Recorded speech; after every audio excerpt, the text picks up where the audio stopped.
Good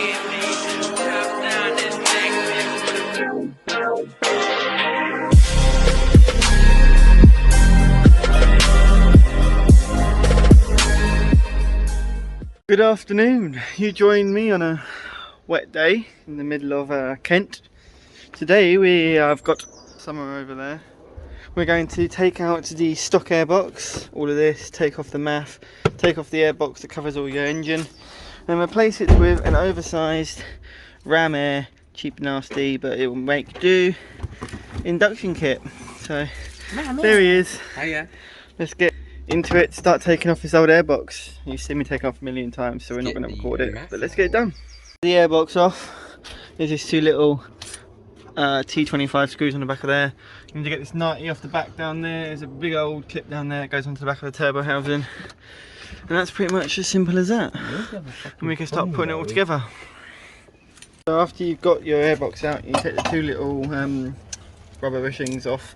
That enables you to screw your heat shield down, get your silicone reducer on the back of the end of your turbo in, and then you can put your 90-degree elbow in with your MAF sensor plug and your return line from the diverter valve.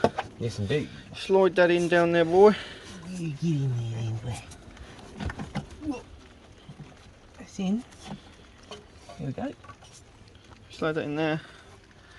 Now we go get that little. We'll get some more silicone pipes in there, boy. Down there. So we've got the oversized piping on now.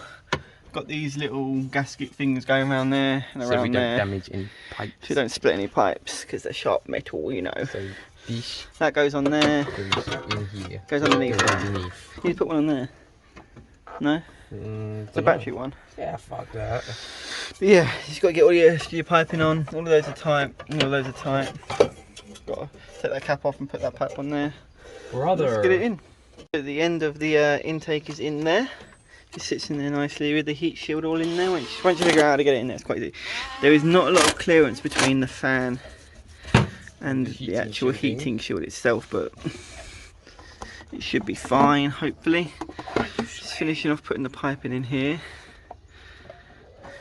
Loosen that one off. Put that 90 in first. That 90 will go in. Put your MAF in, and it's pretty much good to go, laddie. It's a big old intake piping system. It should look alright. Don't split your intake pipes. No, done that once already. Yeah, it wasn't nice. There's that. You haven't got much left on this pipe. That's tight. It's very tight. Yeah, very close. I'll tighten that down. But that should be fine. That's it. Right, it's all plumbed in, turned on. There's no unusual noise. I'm happy. There's no like properly tap noises. Yeah, that's just direct injection. Air intake going in there, all the way around there, straight into the 90-degree on the elbow. All this come back in, smash the plugs are back in. Yeah, seems to be running solid. Let's take her out for a run and see what she's saying.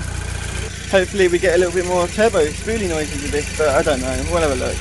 Alright, so the air intake is all done, and we're just on a little testy drivey.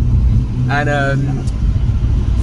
for the amount of little turbo noises it made with the standard intake airbox and all that shit, it has improved it quite a lot. There's a lot more chirping, a tiny bit of fluttering, and just a little bit more intake noises all. So I don't know if the camera is going to pick it up very well, but fuck it.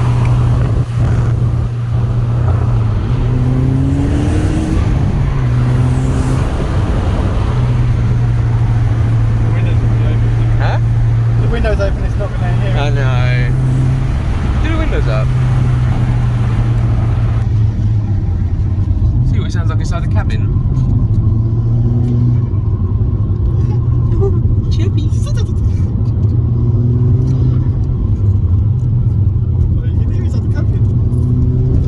It does make a lot more noise, to be fair. And all this from a £200 Amazon Prime Ramair intake. It's actually right. It went in fairly well. Had to do a tiny little bit of modification on it, but it was alright, really.